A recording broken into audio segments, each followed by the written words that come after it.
Perfecto.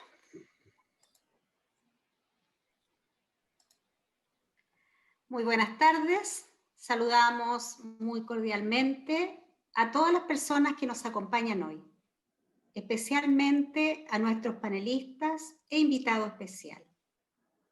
A nombre de la Red Interuniversitaria de Educación e Interculturalidad, RIEDI, les damos la más cordial bienvenida a este quinto coloquio denominado Repensando la Interculturalidad desde la singularidad de los pueblos, la migración y la cultura global. Coloquio que se enmarca en el trabajo conjunto que desde el 2013 viene desarrollando esta red que agrupa a 16 universidades del CRUCH. A través de este coloquio queremos destacar la necesidad de repensar y volver a mirar desde una cultura global el concepto de interculturalidad a partir de una visión analítica y crítica de las demandas que se expresan a través de este concepto. La complejidad del campo que nos ocupa como académicos, académicas, investigadores e investigadoras convoca a un actuar estratégico sobre los derechos de los sujetos implicados en estas relaciones interculturales y a una construcción filosófica que trascienda hacia una intervención política. La interculturalidad implica una interacción dinámica entre culturas. Este término afirma explícitamente la realidad del diálogo, la reciprocidad, la interdependencia y expresa más bien un deseo, un modo de intervención por medio del cual la interacción entre las diferentes culturas sea una fuente de enriquecimiento mutuo. La interculturalidad debe implicar una búsqueda activa y constante con el objetivo de instaurar un nuevo orden de relaciones, más justas y equitativas, en todos los ámbitos y entre todos los grupos humanos. Una refundación social, lejos del racismo, la xenofobia y la deshumanización practicada sobre el otro. Son tiempos en los que se precisa más que nunca otorgar un valor central a la cultura como base indispensable para el desarrollo integral del ser humano, en pos de promover y proteger la diversidad cultural como origen y fundamento de esta, teniendo como base un enfoque de derechos. Los cambios que experimentan las sociedades actuales nos obligan a repensar las políticas públicas y muchas de las actuaciones que históricamente hemos llevado a cabo. El motivo de las relaciones asimétricas entre diferentes culturas surge como un resultado de un proceso histórico y afecta directamente la integración del grupo o individuo de una cultura dominada en una estructura donde existe otra cultura hegemónica. Las políticas o actuaciones en cuanto a la diversidad cultural han tenido diferentes perspectivas, yendo desde líneas donde solo se plantea la incorporación de un nuevo individuo a una estructura social preestablecida, sin ser considerado, hasta una perspectiva donde la convivencia de diferentes grupos culturales es un factor de enriquecimiento mutuo. Este ciclo de encuentros, de diálogo y reflexión que hemos preparado nos permitirá recoger diversas miradas y perspectivas que nos permitan orientar la ruta a seguir por nuestra red. El día de hoy nos encontramos en este quinto coloquio y para ello hemos invitado a destacados panelistas a quienes saludamos. Kristen Oudstorm de Holanda, José Chubé de Bolivia, Ignacio Tonchá de Bolivia, Claudia Vaca, Bolivia, y Marcelo Careaga de Chile. Las moderadoras de este coloquio son las académicas Virginia Aranda Parra de la UNCE y quien les habla, Miriam Díaz Yáñez de la Universidad Católica del Maule. Para comenzar, dejo con ustedes a nuestro invitado, el profesor y cantautor boliviano de origen cultural guaraní, Erlan Aireyú, quien nos deleitará con el tema Cuña Zapucay, la rebeldía de la cuña. Adelante, por favor, profesor.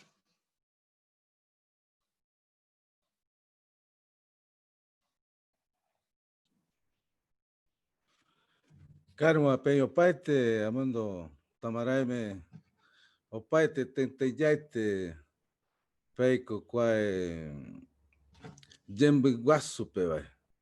Echako uma marasa ya para que yaiko kuaere vai. Para iniciar quiero saludar a todos los pueblos indígenas estantes del Yembiguasu, que es la zona de influencia del guaraní que viene de las Antillas hasta Tierra de Fuego. Un paralelo de lo que se conoce ahora como Aviala. En guaraní tenemos el Yembiguasu. Ahora una canción para nuestras cuñas.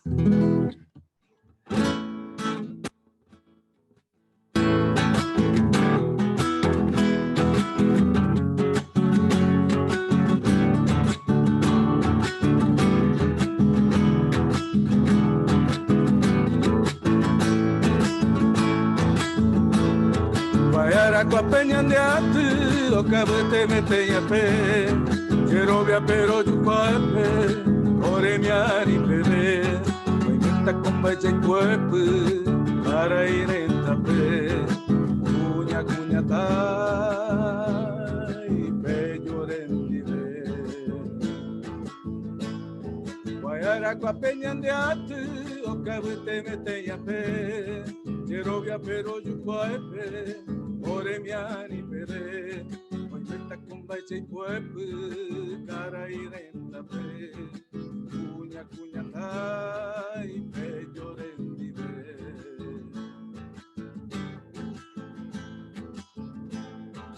Cuña ya sapuca, y ya va coña.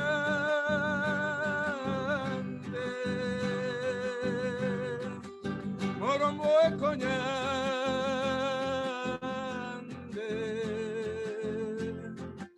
vai mirate vi,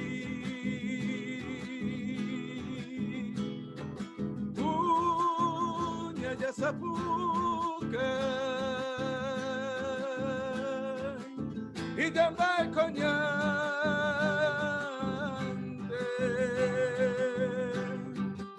morombo coñande.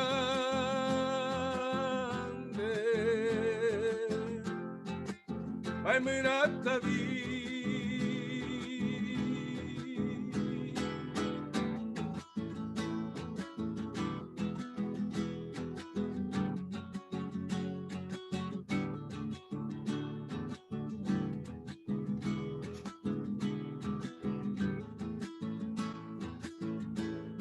Vayara con peñandeate, o cabete meteñape, cherobia pero yupape, ore miari pebe, voy muerta con baile y puepe, cara y rentape, cuña tai, pello rendive. Vayara con peñandeate, o cabete meteñape, cherobia pero yupape, ore miari pebe, voy neta con bache puepe, cara y rentape, cuña tai, pello rendive.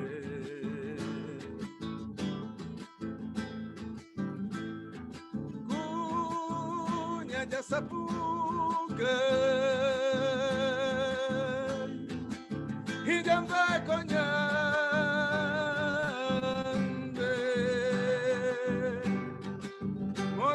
Coñande,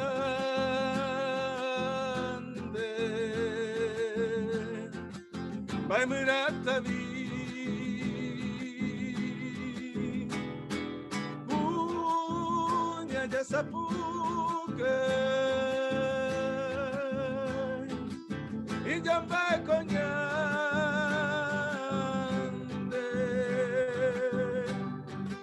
morombo coñande. Vai mirate vi, vai mirate vi.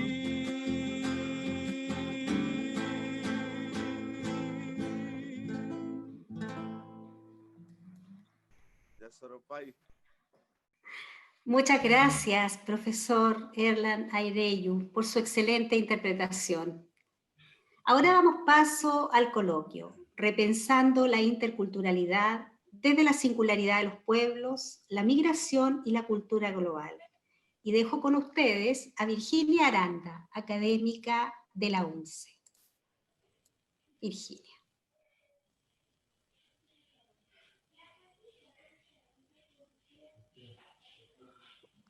Ahora sí. A continuación, y a través de una cápsula desde Holanda, vamos a recibir los aportes de Christine Auchum. Su tema es Democracia Profunda para la Diversidad Cultural. Ella es una experta que estudió comunicación intercultural en la Universidad de Ámsterdam. Después se formó, entre otras cosas, en coaching, programación neurolingüística, constelaciones familiares, comunicación no violenta y democracia profunda. Tiene más de 15 años de experiencia en trabajos con grupos. Con su fundación Che Amigo, pasó 6 años en distintas partes de Latinoamérica, trabajando en cárceles y empresas en ciudades y campos, también juntando gente y facilitando conversaciones sinceras y valiosas. Entonces pasamos a escuchar a Cristina.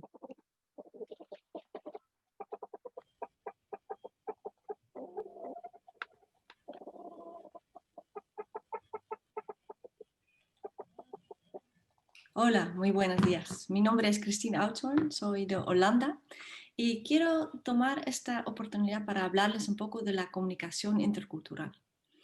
Por experiencia propia, he vivido en 10 países distintos, he trabajado, estudiado allá y eso me ha traído experiencias muy enriquecedoras. He aprendido mucho sobre otras personas, pero también sobre mí mismo y también ha creado mucha confusión y conflictos. Entonces, hoy en día mi trabajo se enfoca en facilitar conversaciones entre grupos multiculturales. Puede ser multicultural porque hay gente de diferentes países que colaboran juntos, pero también puede ser gente del mismo país, pero de diferentes zonas, que por eso tienen otras formas de hacer, o gente de diferentes familias, o organizaciones o equipos, y cómo usar al máximo esas diferencias. Bueno, cuando hablamos de cultura, tomamos un tiempo primero para identificar qué es la cultura. Y muchas cosas cuando preguntas eso a la gente hacen gestos como es algo, porque es algo abstracto. Y creo que hacemos eso porque sentimos de alguna forma que cultura es algo que pasa entre gente.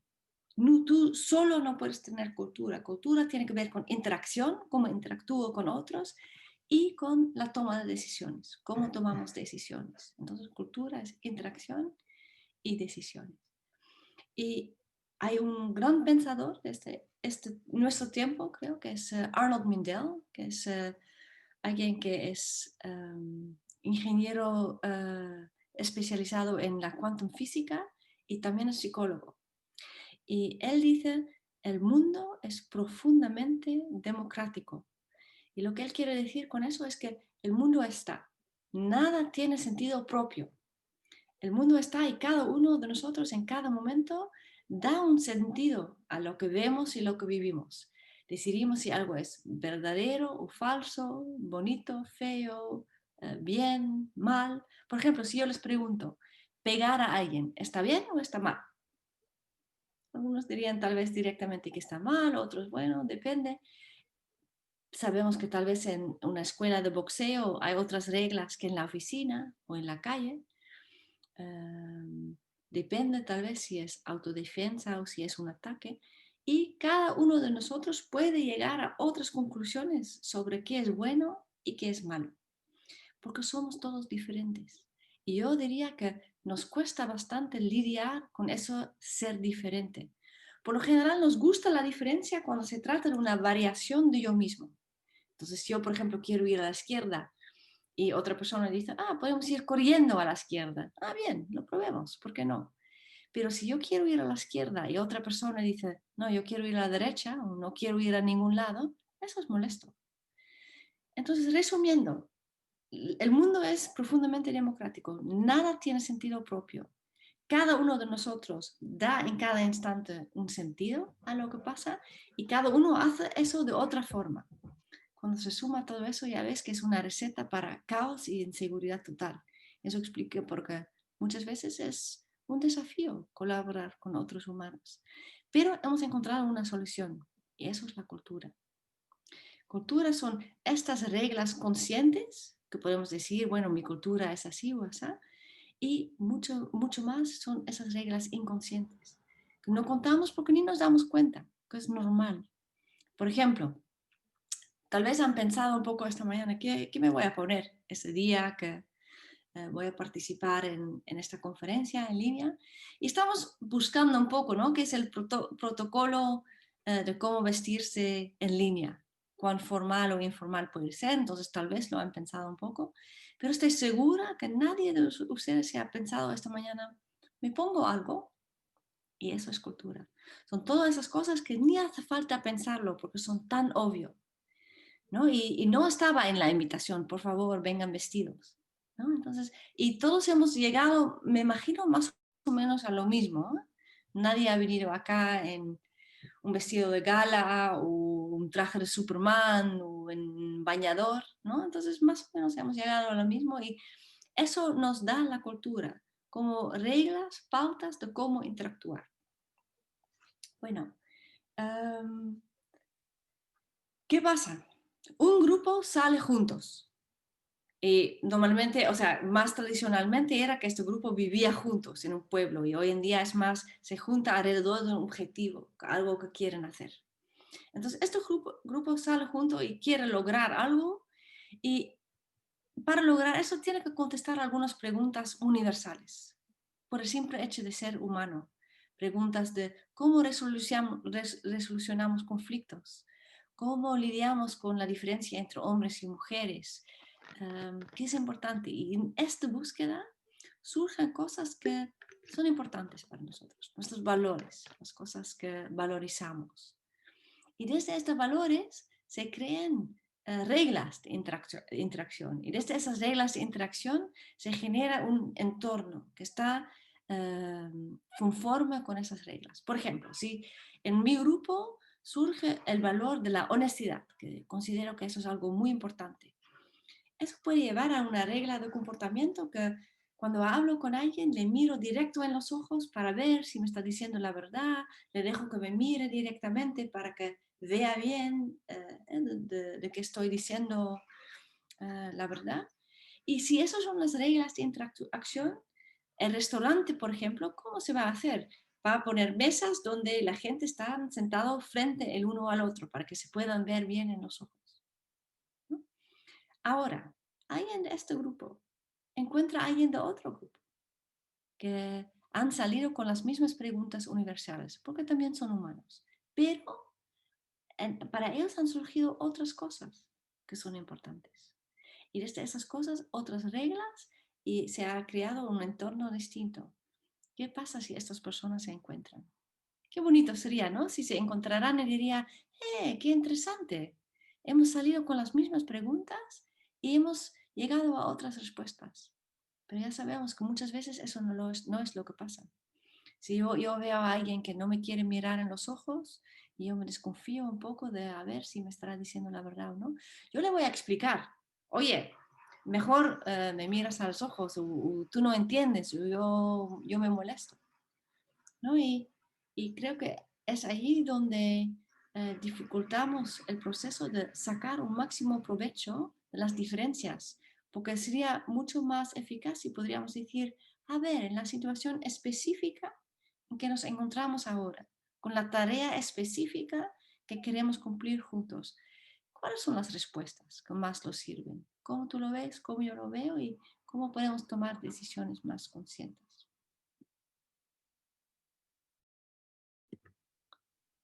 Cada grupo, que sea en el ámbito personal o laboral, eso no importa, cada grupo tiene que encontrar la respuesta a ciertas preguntas, que son cómo conversamos, cómo tomamos decisiones. Y cuando se toma una decisión, cómo lidiamos con él o ella que tenga otra opinión. Y cómo resolvemos conflictos. Lo hacemos de forma directa, más indirecta, etc. Y a esas preguntas hay un montón de respuestas distintas. Uno no es en sí mejor que otro, pero un grupo que no tiene resuelta esas preguntas, ahí siempre va a haber lío y va a ser mucha inseguridad y va a ser muy inestable. Y la técnica de la democracia profunda da una posible respuesta a esas preguntas. Bueno, la democracia profunda es un método para tomar decisiones. Y solemos ver el toma de decisiones como un proceso racional, ¿no es cierto? Que si solo sacamos a la luz los diferentes argumentos, opiniones y después hacemos el balance y sacamos la mejor conclusión. Bueno, eso es solamente una parte pequeña de lo que pasa. Porque, por ejemplo, si nosotros como grupo nos tenemos que poner de acuerdo sobre algo, también vale quién me cae bien, quién no me cae tanto, qué son experiencias previas que yo he tenido, cuál es mi agenda personal. Y la democracia profunda busca a sacar a la luz todos los argumentos racionales, pero también esta corriente subterránea que también impacta sobre la decisión. Bueno, sobre la democracia profunda se puede hablar muchos días. De repente, si les interesa saber más, les refiero a la página www.democraciaprofunda.es. Ahí hay un poco de explicación y también algunos cortos en que explico partes pequeñas de qué se trata la técnica. Para ustedes hoy he hecho un resumen. Toda la técnica resumido en una imagen que me gustaría compartir ahora con ustedes. Permíteme. Eso es. ¿Qué es lo que ven en esta imagen? Muchas veces mucha gente que lo ven, la primera cosa que les llama la atención es hay un pajarito que está al revés, que está dado vuelta.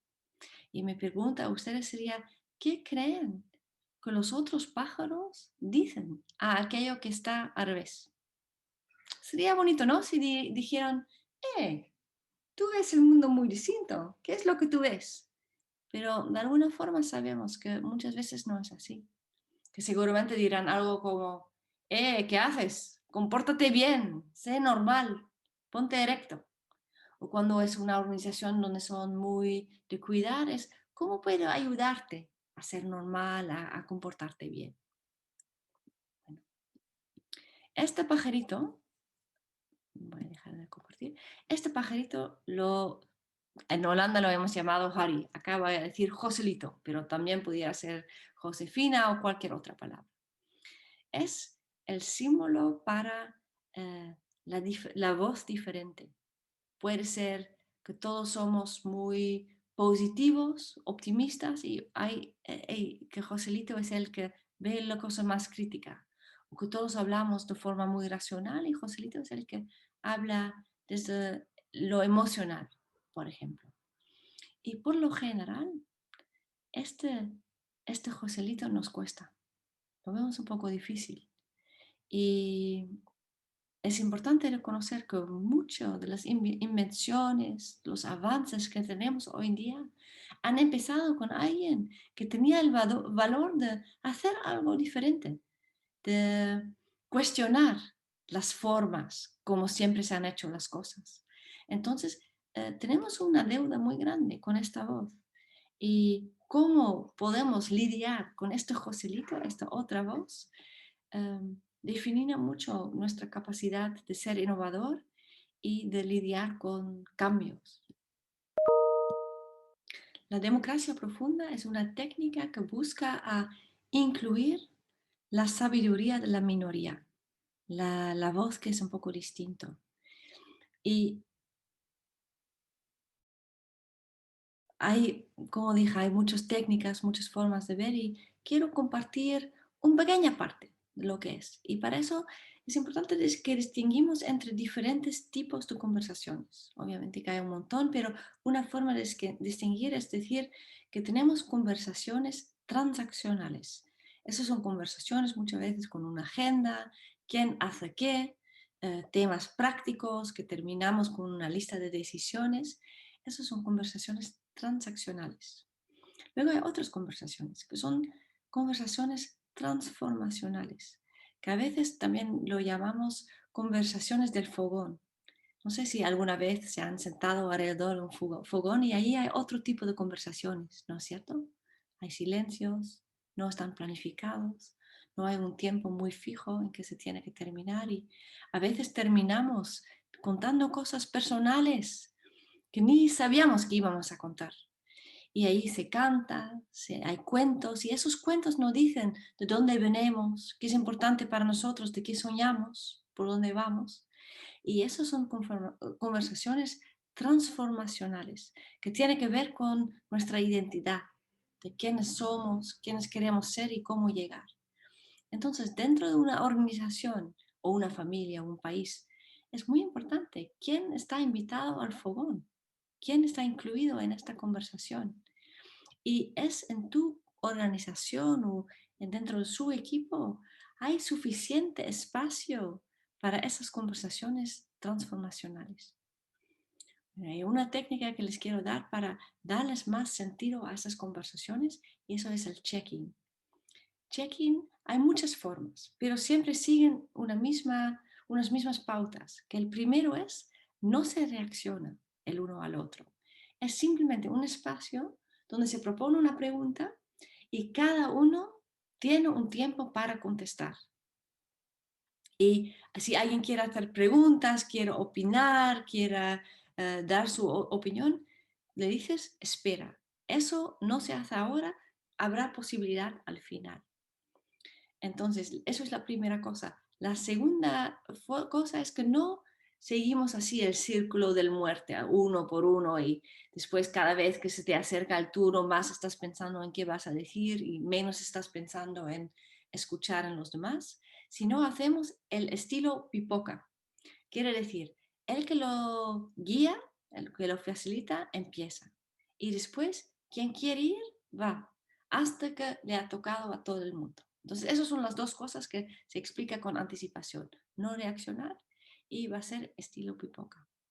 Luego hay que pensar bien en la pregunta y hacer una pregunta que es relevante. ¿Y qué es relevante? Claramente eso depende del contexto y del objetivo del encuentro. Entonces, por ejemplo, si nosotros vamos a trabajar intensivamente en un proyecto durante un año, puede ser muy útil tomar medio día o hasta un día entero para hablar de cuáles son tus ideas de este proyecto, qué es lo que quieres, qué es lo que no quieres, qué te gusta en la colaboración, qué te molesta, y tomar mucho tiempo. Pero si nosotros tenemos una hora para tomar algunas decisiones, el check-in puede ser tan corto como que en una frase di qué es importante que sale de esta reunión y qué es lo que no quieres. Tal vez ya te diste cuenta, ¿no? Que mis preguntas siempre tienen un plus y un menos. Los dos lados. ¿Por qué quieres estar acá? ¿Y qué son cosas para que hubieras preferido no estar acá? ¿Qué te gusta en este plan? ¿Sobre qué tienes dudas? ¿Qué te ayuda a expresarte y decir lo que tienes que decir? ¿Y qué te inhibe para expresarte? Preguntando siempre las dos cosas hace que tengamos una conversación más completa. Bueno, entonces explicas las pautas, haces la pregunta y allí el que facilita hace su propio check-in. Y tu forma de hacerlo impactará sobre cómo lo hacen los demás. Entonces, el tiempo que tomas, que lo haces más largo o más corto, si lo haces muy personal o muy formal, si lo haces muy controversial o más así general, eso impacta sobre cómo lo hacen los demás. Bueno, tú vas, después cada uno toma su turno. Tú puedes dejar completamente libre el tiempo o también puedes decir algo como toma el tiempo para decir lo que quieran y a la vez sean conscientes del tiempo. Tratemos de hacer más o menos 1 minuto por persona, ¿no? Así tú das una guía a la persona de más o menos cuánto tiempo tiene.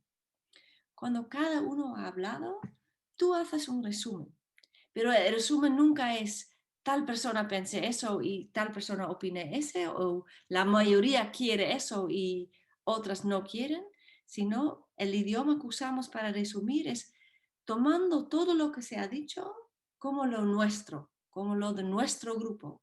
Entonces, es algo como lo que se ve en nuestro grupo, es que hay mucho entusiasmo para el curso y también hay una preocupación por todo el trabajo que queda acumulado. Hay muchas ganas de conocer a gente nueva y también hay un poco de nervios, ¿no? De cómo va a ser y cómo va a ser esa gente. Entonces, ya ves, mi forma de resumir lo tomo es muy inclusivo, ¿no? Poniendo todo juntos. Cuando has resumido, allí abres la conversación. Entonces, no es que queramos oprimir la conversación, solo lo postergamos un poco para crear espacio donde cada uno pueda hablar. Entonces, cuando he hecho el resumen, yo digo, bueno, con lo que sabemos, lo que hemos escuchado hasta ahora, ¿quién quiere preguntar, reaccionar, um, aclarar qué tenemos que ponernos de acuerdo? O, por ejemplo, ¿qué significa eso para nuestra agenda? Y ahí recién abres la conversación. Bueno, mi experiencia es que empezando reuniones de esta forma, tenemos conversaciones mucho más ricas. Me doy cuenta que ha sido una charla muy corta para hablar de una técnica con muchos aspectos. Les invito a contactarme si tienen alguna duda y mirar mi página si es que les interesa saber un poco más. Ahora me queda desearles un muy buen encuentro. Ojalá pudiéramos estar juntos físicamente, pero yo creo que de momento tenemos que agradecer que hay esas formas que igual nos permiten intercambiar. Bueno, les mando muchos saludos y mucha suerte con lo que está por venir.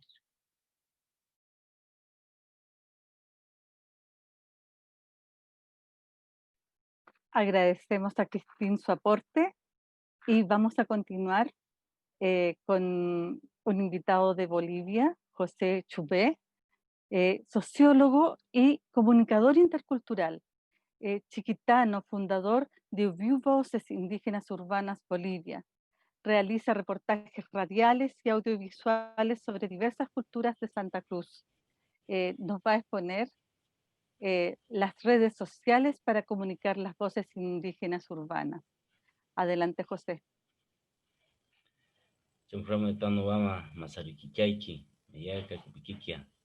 ¿Qué tal? ¿Cómo están? Muy buenas tardes. Sí, soy José Chubé. Y bueno, en esta oportunidad muy agradecido por el espacio que se nos está dando. Ya llegamos como, bueno, 8 años con Voces Indígenas Urbanas, que es una iniciativa de programa radial en sus inicios, ante una coyuntura desafiante el 2012. Ese año conocí a Ignacio, con quien iniciamos esta aventura hasta ahora. Nos ha mantenido, nos ha fortalecido. Lo que pensábamos que iba a durar, qué sé yo, no sé, un año o tal vez 6 meses, incluso 3 meses que duró la ejecución de unos fondos concursables. Miren que ustedes son testigos de que se ha alargado por 8 años, ¿no? Y ahora que estamos mucho más firmes, mucho más fortalecidos, creo que vamos por más.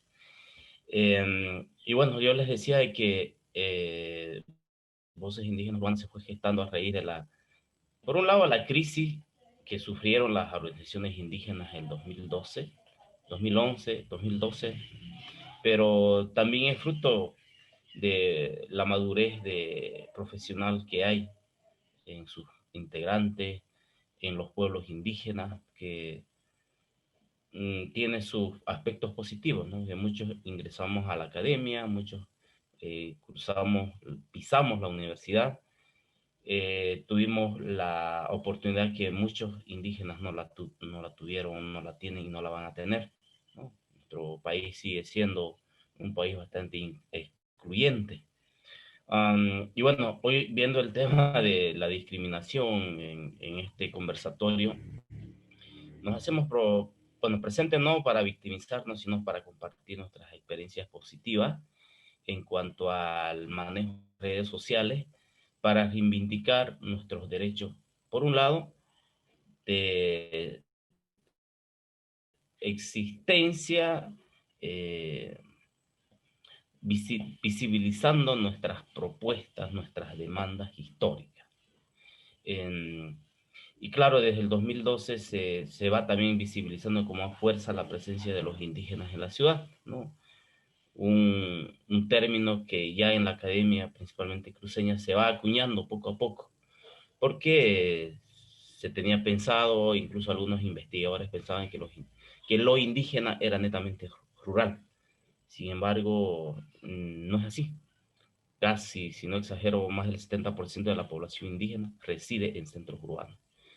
Hablando en Santa Cruz de la Sierra, ¿no? Donde viven 5 pueblos indígenas, ¿no? El Yuracaré, Mojeño, Moncor Bésuro, estamos nosotros, el Guaraní, el Guarayo y el Ayoreo.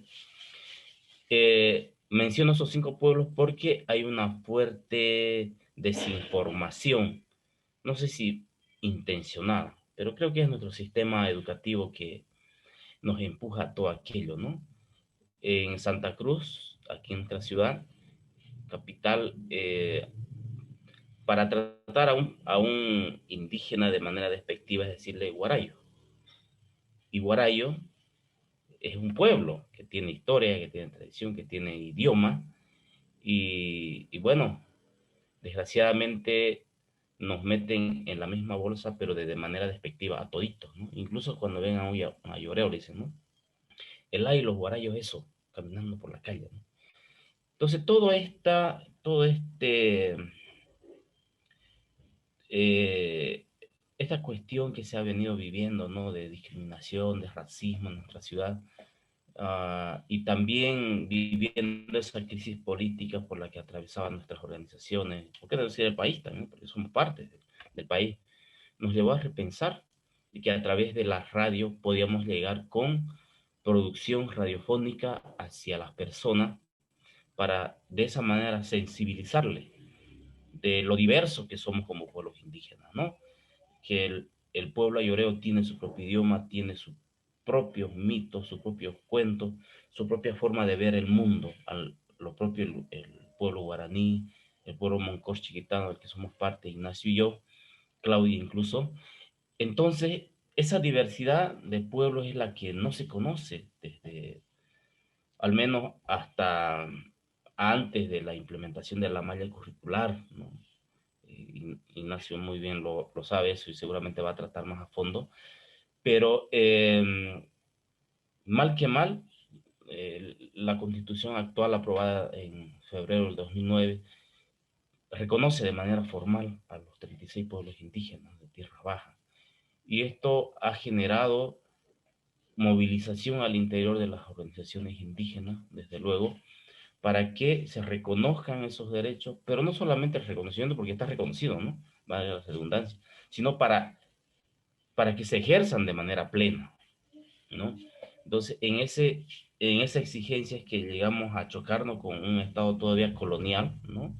Un Estado que no termina de morir, ese Estado excluyente, ese Estado colonizador, ese Estado discriminador, ¿no? Porque las instituciones mismas del Estado son eso, netamente coloniales, ¿no? Y entonces en todo este recorrido que hemos tenido, hemos también sido partícipe de manera directa, ¿no? Del proceso constituyente que han tenido pueblos como el pueblo de Lomerío, soy parte yo, para que están exigiendo la autonomía indígena con base territorial, ¿no? También fuimos parte bastante cercana del proceso que ha atravesado el municipio de Charagua, ¿no? Hoy está constituido como la primera autonomía en el país, ¿no? La autonomía de Charagua y Yambae, y hemos visto en primera persona cómo ha sido casi imposible comenzar a que las autonomías indígenas comiencen a funcionar, no porque sean malas, sino porque el mismo aparato estatal boliviano, pese a que estamos en un estado plurinacional en las letras, en los hechos, como dije anteriormente, sigue siendo un estado republicano, sigue siendo un estado colonial, ¿no? No permite ese avance. Entonces, cargado de todo esa cuestión, ese contexto, al parecer contradictorio, que los indígenas pedimos autonomía como tal, pero que tampoco llega a funcionar, hay un montón de posturas, ¿no? Y a la vez de percibir también todo aquello. es complejo, ¿no? Nosotros quisiéramos de que no tengamos que depender del Estado, pero nosotros tampoco somos la gran mayoría poblacional en Bolivia. Por lo tanto, la movilización que tuvo un éxito rotundo fue la del 2011, la octava marcha. Les comento de que fue un momento de quiebra entre el gobierno, la administración de Evo Morales, ¿no? El anterior gobierno. Entonces nosotros no estamos en capacidad de paralizar un país, no tenemos la suficiente maquinaria mediática, ¿sí? Para hacer algo muy, muy fuerte. Tuvieron que pasar más de 20 años para que la agenda de los pueblos indígenas de cambiar la estructura del Estado se pueda hacer recién, ¿no? A partir del 2002, cuando se marcha y se pide asamblea constituyente. A los primeros días y años del gobierno de Evo Morales se inició el proceso constituyente, pero que, bueno, en los hechos no garantizan el ejercicio real de esos derechos, ¿no? Entonces, en ese contexto es que también Voces Indígenas Urbanas comienza a, a participar de manera activa, ¿no? Como que una novedad de que jóvenes, indígenas, profesionales, comiencen a hablar de sus propias realidades, ¿no? Y para esto hemos utilizado principalmente el Facebook, ¿no? Tenemos una... Vamos, entonces nos disculpamos, José, por ahora.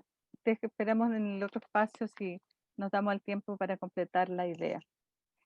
Vamos a continuar con Ignacio Tomichá, de Bolivia también. Él es un educador y profesor de Besiró Chiquitano, fundador del Biovoces, como nos comentaba recién José, Indígenas Urbanas de Bolivia, coautor del libro de mitos y leyendas chiquitanas de Montcox, El despertar de Gigi, o Gigi en español, y Besiró Chiquitano. Nos va a exponer El despertar del Gigi, mitos de la nación Montcox. Muchísimas gracias, Chapien. Chamusón me vamos hasta ahí, me una, como vamos más al que una que atascus, a un ancho que na tuve Santa Cruz, ni siri Ignacio Tomicha, Shanichaka a Besiro, ¿no? Hasta hermano mano kichuni miakaga nirish chiquitano sane, pero calma nirish besiro monkosh sane, nanaya ashna ashtaimia, quinto coloquio sane, ushampai ashna no es a piarisha, una ashna nananya zapataca ukinanta. Bueno, primero agradecer y muchas gracias a todos a este quinto coloquio, a los organizadores, a Claudia y a todos los que están participando. Un tema muy interesante para hablar. Pero mi nombre es Ignacio Tomicha, soy hablante del idioma Besiro, anteriormente llamado chiquitano, cuando llegaron los jesuitas, y más anterior a los jesuitas, habían nombres como Moncoca, Paunaca, Cusiquia, Quitamoca, Nampeca, ¿no? Y eso. Quiero dar énfasis al despertar del Hichi, Sitopico Nishish Sanea o Besiro, ¿no? El despertar del Hichi es un libro de mitos, donde tenemos 9 mitos, 9, 10, ¿no? No sé, de repente podemos poner la presentación. Perfecto, ahí está, ¿no? El despertar del Hichi, Sutopico Nishish. Este es un libro de mitos que hasta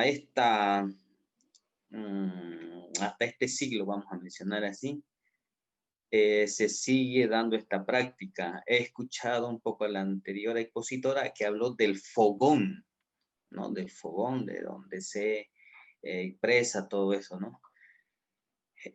Justamente el despertar del Hichi trata de eso, ¿no? Trata de eso, ya que como son mitos, son justamente donde nuestros abuelos a nosotros nos los cuentan, ¿no? Nos los cuentan por las noches, bueno, el fuego en el centro, nosotros sentados alrededor del fuego, y ahí nos cuentan estos mitos, ¿no? Inicialmente para nosotros como niños, cuando éramos, era,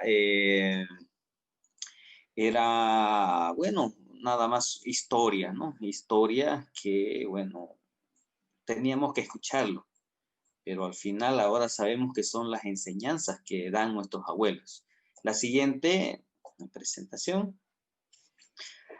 Para contextualizar de dónde estamos hablando, ¿no? La ubicación geográfica. La Gran Chiquitanía se encuentra en una zona transición entre los bosques secos del Gran Chaco hacia el sur y los bosques amazónicos al norte, lo que actualmente constituye la provincia Inflo de Chávez, Velasco, Chiquito, Ángel Santos, del departamento de Santa Cruz, ¿no? Sus principales asentamientos en territorio boliviano se encuentra en la zona de San Javier, Concepción, San Ignacio, San José de Chiquito, Santiago, San Juan, Santo Corazón, Lomerío, Santa Rosa, Santa Ana, San Rafael y San Ignacio de Velasco. Ya, anteriormente en estos lugares de Bolivia, ahora Estado Plurinacional de Bolivia, en la Chiquitanía, en estos lugares, anterior a la llegada de los jesuitas y los españoles, habían en más de 40 comunidades así, con su propia característica o con su propia particularidad en el idioma, ¿no? Entonces, cuando llegaron los jesuitas a este lado, se encontraron con una comunidad con más de 150 personas y hablaban el idioma, ¿no? Y cuando iban a otro lado, a unos 200, 300, 500 kilómetros, otra comunidad donde hablaba otro idioma, ¿no? Entonces, para que se puedan entender estos idiomas entre los evangelizadores, los jesuitas, llamaron a esos lugares donde los concentraron las reducciones jesuíticas, ¿no? Para que le puedan entender, ¿no? Y así evangelizar. Entonces, ahí donde estas son las reducciones, donde está San Javier, Concepción, donde están las iglesias, y por eso es ese nombre, ¿no? De San, que continúa, ¿no? Acá en Bolivia, bueno, esos son los que han dejado los jesuitas, dicen, no son todos santos. Bueno, según datos del INE, el INE es la institución donde hace el Censo Nacional de Población del 2012, voy a dar, es muy anterior a esto, habían 87.885 personas que se identificaron pertenecientes a la nación, ¿no? Pueblo indígena anteriormente llamado Chiquitano, ¿no? Bueno, tiene su organización, la OICHE. La siguiente, por favor. Para empezar ya un poco a hablar sobre el despertar del Hichi, Asasai Nusia, dice, ¿no? Sopi Chakruka ne koroko auki castriano nauki usia ne koroko kasoma auki besiro mbapacheca nauki ane nanaiña ni koroka soka. Para ingresar a este material, lo que nos está diciendo es que se obviaron algunas reglas gramaticales que se da en las academias, en el caso de castellano, porque pierde la esencia del sentido del mito, ¿no? Entonces, le voy a dar un ejemplo. En el caso de algunos, dice, bueno, lluvias de sol, ¿no? Lluvias de sol. Pero en el castellano no vamos a encontrar la lluvia de sol. Pero sí, digamos, en el bosque. En el bosque es cuando está el árbol y el sol enfoca y se ven los rayos del sol, entonces eso le llaman lluvia de sol, ¿no? Entonces, algunos de esos aspectos que se obviaron en las reglas de la escritura para que se pueda entender, ¿no? El libro tiene una introducción que el primer mito dice, el origen de los mosquitos que pican.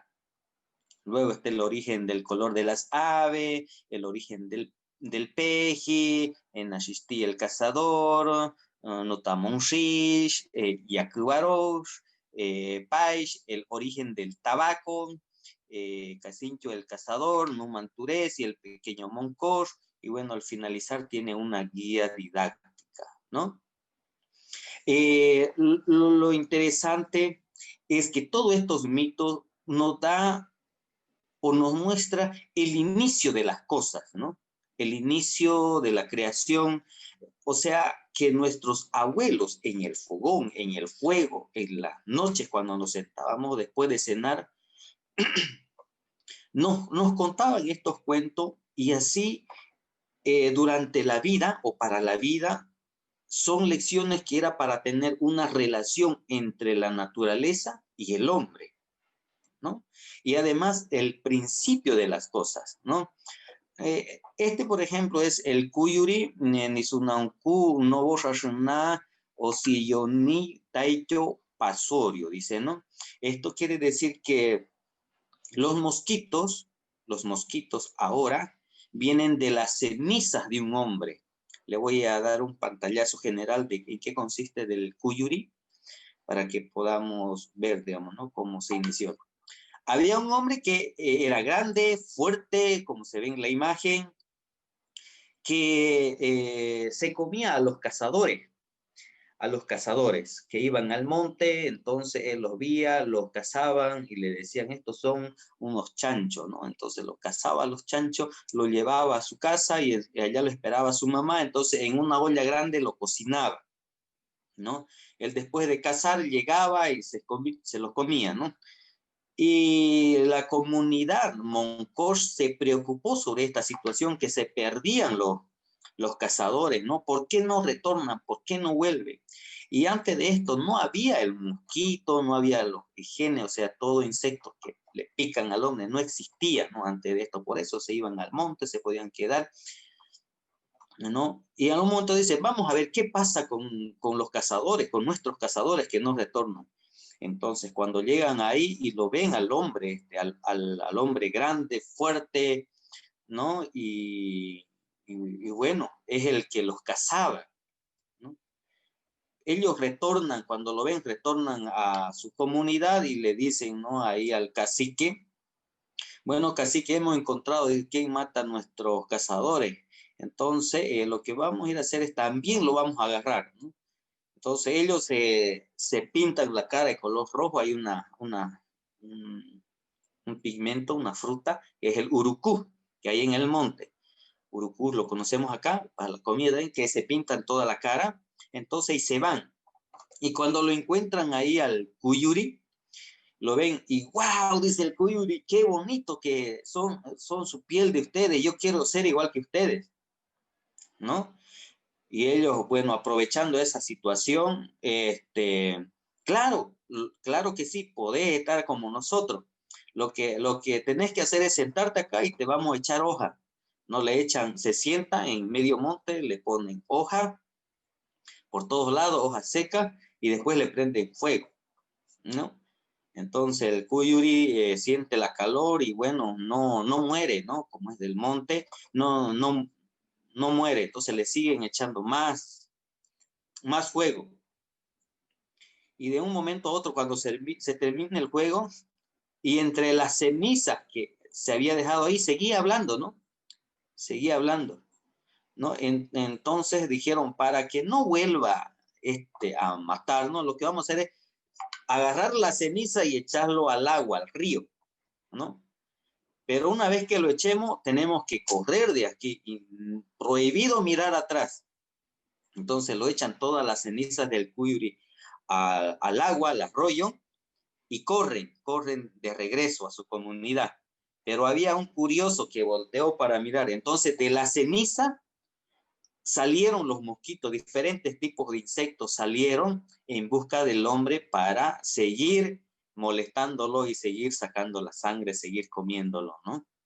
Bueno, entonces, eso es un poco lo que dice el caso, ¿no? Pero en realidad es cómo se origina, cómo el pensamiento del Moncos a través de los mitos, de la transmisión desde nuestros abuelos, que se lo hacía en el fuego, en la cocina, en la fogata de la noche. Entonces habían estas enseñanzas, ¿no?